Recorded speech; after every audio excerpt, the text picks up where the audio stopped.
لیکن اس میں اگر ہم پھر اس اینگل سے دیکھیں نا حیدر، ابھی جو آپ نے خود بات کی کہ اس وقت بھی جو باقی پولیٹیکل پارٹیز ہیں وہ جب ٹکٹ دیتی ہیں یا الیکشن میں لوگوں کو کھڑا کرتی ہیں تو وہ اسی ایلیٹ کلاس سے، اشرافیہ سے کرتی ہیں. بالکل.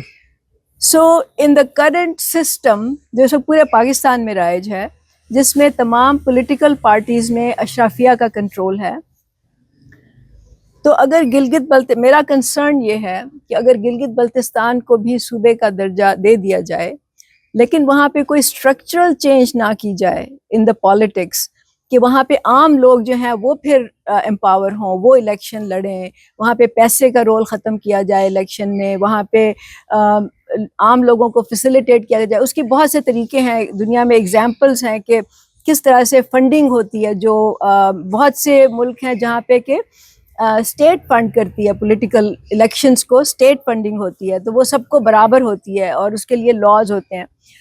تو جب تک وہ نہ کیا جائے، اگر پاکستان مطلب اگر گلگت بلتستان ایک صوبہ بن بھی جائے تو اس میں کنٹرول پھر اسی کا ہوگا. صرف فرق یہ ہوگا کہ وہاں کے جو لوکل ایلیٹ ہیں، جیسے بلوچستان میں جو لوکل ایلیٹ ہیں یا سندھ میں لوکل ایلیٹ ہیں، they will become part of the bigger وہ ہم کہتے ہیں نا کبال ایک بنا ہوا ہے، ایک جتھا ہے جو کہ ملک پہ حکومت کر رہا ہے. they'll become part of it اور وہ اسی طرح سے حکومت کریں گے. تو in the end what it boils down to is کہ you have to fundamentally change the nature of the politics and you have to actually اگر ہم ڈیموکریسی کی بات کرتے ہیں تو اس وقت ڈیموکریسی تو نہیں ہے نا، نہ پاکستان میں ہے نہ کہیں اور کسی صوبے میں ہے.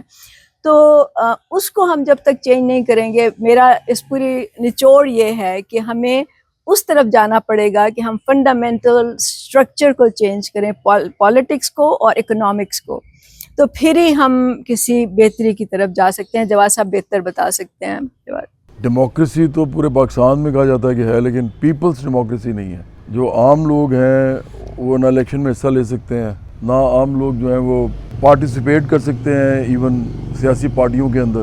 ان کو اس قابل نہیں سمجھا جاتا کہ نعرے مارنے اور بینر لگانے اور لوگوں کے لیے گالم گلوچ کرنا ایک دوسرے کے ساتھ، اس کے علاوہ ان کا کوئی کام ہے. اور جو بات ابھی ہوئی ہے نا کہ یہ جو قبائلز بنے ہوئے ہیں اور جو منوپلائز کیا ہوا لوگوں نے اور جو مافیاز ہیں، تو یہ کیا چھوڑ دیں گے جب صبح بنے گا صحیح والا، جس میں آپ کہہ رہے ہیں کہ لیجسلیشن نہیں ہو رہی تو لیجسلیشن سٹارٹ بھی ہو جائے اگر قانون سازی، تو کیا اس پہ عام لوگوں کا کنٹرول ہوگا؟ تو اس کا جواب ہے کہ نہیں ہوگا، کیونکہ پنجاب میں نہیں ہے، سندھ میں نہیں ہے، پختونخوا میں نہیں ہے، بلوچستان میں نہیں ہے، آزاد کشمیر میں بھی نہیں ہے. بے شک وہ علیحدہ ایک اینٹی ہے اس وقت، لیکن گلگت بلتستان بھی انہی علاقوں کی طرح ہی اس کو بھی ایک طرح سے پرپیچول جو ہے نا، جس طرح کا ان کا گورننس کا سسٹم ہے، جس طرح ان کا اکنامک پولیٹیکل سسٹم ہے، یہ اسی طرح پرپیچویٹ کرے گا. مجھے بھگت سنگھ اس وقت یاد آیا کہ جب انڈیا میں انڈیپینڈنس کی موومنٹ وہ بھی کر رہے تھے، بھگت سنگھ کے ساتھی اور وہ سارے، اور آپ کو پتہ ہے کہ بھگت سنگھ کو پھانسی دی گئی اسی جو ہے غلطی کی پاداش میں کہ جی اس نے اس ملک کے اندر عام لوگوں کی بات کی تھی، مطلب اس پورے خطے میں، انڈو پاک میں. تو اس نے کہا تھا کہ اگر انگریز چلے بھی گئے، جو اس وقت ہمارے آقا ہیں، اس وقت ہمارے جو ماسٹرز ہیں، اگر وہ چلے بھی گئے تو ہمارا مسئلہ حل نہیں ہوگا، کیونکہ یہ چلے جائیں گے تو ان کی جگہ ہمارے براؤن ماسٹرز آ جائیں گے، براؤن یا کالے یا سانولے گورے چلے جائیں گے، اور یہ آ کے انہی کی جگہ ہم پہ یہ حکومت کریں گے. تو ہم نے دیکھا کہ جو بھگت سنگھ نے کہا تھا وہی ہوا. پاکستان بنا تو یونینسٹ جو تھے انہوں نے آگے کنٹرول سنبھالا اس ملک کا. قائد اعظم کو کہا جاتا ہے کہ ان کا یہ کال ہے کہ میری جیب میں کھوٹے سکے ہیں. انہوں نے کھوٹے سکے کن کو کہا تھا؟ انہوں نے انہیں کو کہا تھا جو دولتانہ تھے اور ٹیوانہ تھے اور یہ سارے جو تھے. تو یہ یونینسٹ تھے جو کہ شامل ہوئے تھے مسلم لیگ میں اس لیے تاکہ مسلم لیگ کو تھوڑی سی امپاور کیا جائے، اور مسلم لیگ جو ہے وہ مسلمانوں کے ووٹ جو اس طرح کے علاقے ہیں جہاں مسلمان ووٹ زیادہ ہے وہ لے سکیں، کیونکہ آخر کار وہی ذہنی غلامی عوام کے اندر تھی جو آج بھی پاکستان کے اندر ہے، کہ یہ لوگ ان کو ووٹ دیتے ہیں جو بڑے لوگ ہوتے ہیں، سرمایہ دار، جاگیردار، مافیاز ہوتے ہیں. تو یونینسٹ کو ایکچولی ملایا اس لیے گیا تھا. تو آپ دیکھ لیں کہ 1951 میں ایکچولی مسعود کھدر پوش نے کتاب لکھی نوٹ آف ڈسینٹ. تو اس کے اندر اس نے یہ لکھا ہے کہ جو سندھ کی اسمبلی تھی اس کے اندر 90% جاگیردار تھے، اور 1953 میں جو پنجاب کی اسمبلی تھی اس میں 80% جاگیردار تھے. یہ ایک ہسٹوریکل ڈاکومنٹ ہے نوٹ آف ڈسینٹ، اور یہ اس آدمی نے لکھا ہے جس کو لینڈ ریفارمز کرنے کے لیے